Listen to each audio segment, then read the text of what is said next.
arguably the slug that's even less than the void until he has sort of those first two items. Ooh, Seb. He's eating that level 1 edict. Bottom lane, PPD. They're going to be chased down here by the three of them. Jax, NoTail, and ILTW. They'll find first blood with that. So given the tips, NoTail, he's going to be around, ready to just spam out the dual breath onto the two of them. And even potentially threaten PPD as well. PPD comes close again. They get the slows off. NoTail's looking for the body blocks. PPD's trying to run. And they're cutting through the trees. And they'll find him again. A second death for PPD. OG keeping on top of the bank. The creep wave every single time and not actually allowing him to. So Sox is actually just going to leave, make his way toward top to try to put the pressure on. He feels like it's just going to be better that way. Look at this Fada. He's chasing down Thompson. PPD is there with the block off to the side. Looking for the body blocks, making sure Thompson can't get up to the high ground. He'll try and run away. Cannot escape. So NiP getting themselves their first. Stepped up a bit too far and got his salve broken by Thompson there.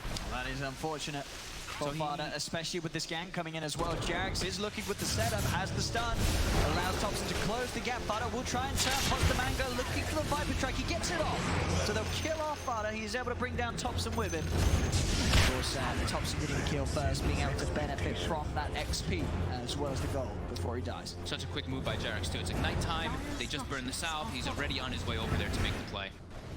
He does have a stack on the Viper. He only has one on that meat, but that's what we've been seeing, at least when we saw when mid one played originally.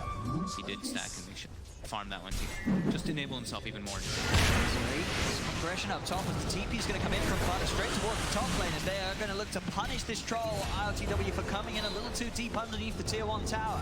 Playing a little too aggressively as Fada respawns and is able to get up there, down bottom in the river. PPD trying to hold the back. The sleep's going to be taken on Thompson, so Thompson is allowed to continue to chase. He's got the Remnants, jumps in, he has a slight available if he needs it. He doesn't even have to, as Thompson will find PPD back up top. Saxon going at it against NoTail. Diabolic Edict starting to work with Jakiro down as NoTail will manage to deny himself to the neutral creeps. The action starting to kick off already as we can see in this third game. Both teams being a little bit more mobile. Chase him out for now. Well, at least it's there's not. He should certainly fall here. He's got no way to play out. He has a TP, but not the mana to do so, even with a tread switch. So he'll just accept his fate and turn around in front of PPD.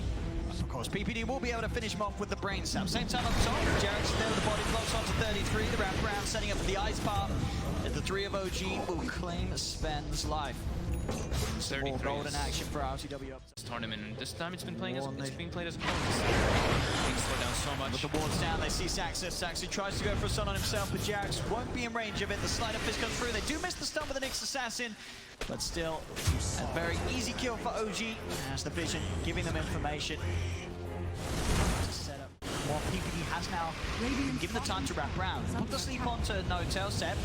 Empowering Thompson, Ace and Saxon, seeing if they can fight back. Saxon trying to line up the stun, does manage to get it out onto Thompson. Pounds forward as well, the ice path is out, controlling Saxon. With these cores empowered, they'll be able to cut through the Leshrac. Another kill for OG. Capture period, this is Saxon, since he was only level 3 on the Leshrac, and it's near 12 minutes. They're really trying to make big plays on this. Yeah, the aggression from this man, but the leash comes out. He's going to be stuck in place. He's able to remnant to the side. He now does at the back, but has one more remnant left, but 33 there with a stun. As Thompson playing with fire and gets incredibly burned. Way too over-aggressive there. Playing versus the Slark, you have to be careful. He can throw the remnant, but he can't jump to it till after that pounce ends. Next. Stalking here. Been having vision down on NiP, so they're not aware of this. He'll hit with the Vendetta, striking straight up with the Vice Path. PPD get taken by the two supports, Jax and NoTail. He's pretty much all magical now, so they are keeping themselves at a bit of an advantage here. 4K and Thompson playing extremely aggressive. Gotta be careful. I mean, they have a Fiend's Grip available on PPD. They'll find the lead up for him with the stun into the Fiend's Grip. Thompson again dying on this bottom lane. That was very aggressive. I mean, he does have the remnant. Lined up by Jax. Vendetta hit. He should surely have the damage. He'll try again for a bit of the Duke. Stun's not going to connect. He's still running it off. Spence is gold. Continues to dance around the tree line. He's he's trying for the TP, but Jarex did see him. And with the shockwave, Seth finds the kill. Same time down bottom, Thompson and ILTW will get 33. Still struggling on this Sven to get more than safe and allowing him to get out. Good play towards Jarex instead. Still got a Spike Carapace and a stun available. Spike Carapace We'll hold back Pana for a little bit, but there's 4 members of NiP here. Stunned from Saxa misses, but he'll be able to offer the body blocks to allow them to get the kill. Ace is able to even get in with the touch, so to get that extra stolen permanent agility. 33 is going to have some backup coming in. Pana's there in time. As they look to strike upon the Sven, this time they are going to be punished for the poke. RTW pops the ultimate, still committing on to 33, but he'll be slept by PPD, held back. No tell will be allowed to TP out, but ILTW will not be quite as fortunate. As this time the piercing slow. That's always going to come out from the ult. As he tops will be able to take away a couple of ancient stacks there from NiP's half of the map. Saxon has been found as he was trying to poke around with Jarex deep behind that tier 1 tower. No Tail is there with the backup, and they have more than enough damage. Claim themselves another kill onto Saxon. Noto's got Jarex, Thompson, and multiple P's by his side. Ace pops the Shadow Dance and will walk away. 33 is going to be trapped behind with the Ice Path blocking him off. Thompson and ILTW collapsing upon him. 33 will be left for dead here as OG clean up the Sven once again. Secured the last. He's got the shrine available, but Sox is at 100 mana. He is not healthy, and he does not have a TP.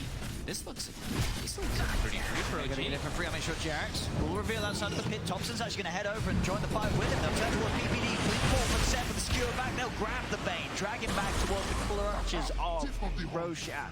As PPD dead for 30. Now they know for sure that this Rosh is happening. They're starting to move the rest of the heroes over. Sox's TP is not available. Pana's going to try. He's going to put the Motivators down onto Jarex.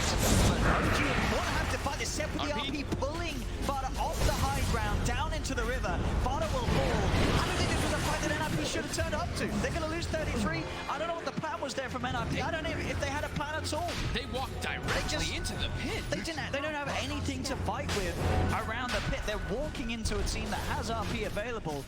That was just the wrong move. And Ace, it's not like Ace was the one who was running and giving information under the Shadow Blade. It's just so much has been found here. And all these low periods, like we keep saying, it just is better and better for OG, and they're able to respond to it. And now, since they used RP in that last fight, they're fine with this being slowed down a little bit. 40 seconds until they have it available again. You see Jarex with the Sentry, and they won't mess around. PPD goes straight for the Fiend Strip. They will be back as Thompson jumps in. They'll lose the Nyx Assassin. But OG, they're ready to try and fight back. Ice Path won't quite clip onto any of NiP. PPD still trying to run away, but Thompson burns him down with the Flame Gun. Zed's going to look towards Ace. 33 has been dragged back with the Shockwave into the hands of the Troll as Thompson cuts him down. The root's there up to Fada. Saxon will get the stun out onto 2. Seth jumps across, he's holding the skewer for now. He doesn't need to use it as Thompson has the damage to kill off another. Double kill for Thompson. The root onto another as they're on top of 33. Again, they're holding him in place. That's a dieback from 33 as now OG 9k lead. And easily taking these brawls that NiP are turning up to. And that was without RP. Now they have RP available. That was them just running in and fighting with their sheer... Radiant's not one of their greatest showings. ILTW now level 18. 6-2 and 6 on this troll. Full BKB in that SNY finished up, so he's feeling that much safer. 33 in the bottom 3 network. Bottom set will be spotted out. They're going to line up a perfect stun for Jarex onto the 2 of them as that is Saxon dead again. ILTW committed with the BKB. Fada's caught on the front lines to fight for dead. PPD having to run back, but Thompson's in as the Nightmare's taken off him by Jarex. They get a 3rd kill, and OG they're up to the high ground and heading onto the tier 3s.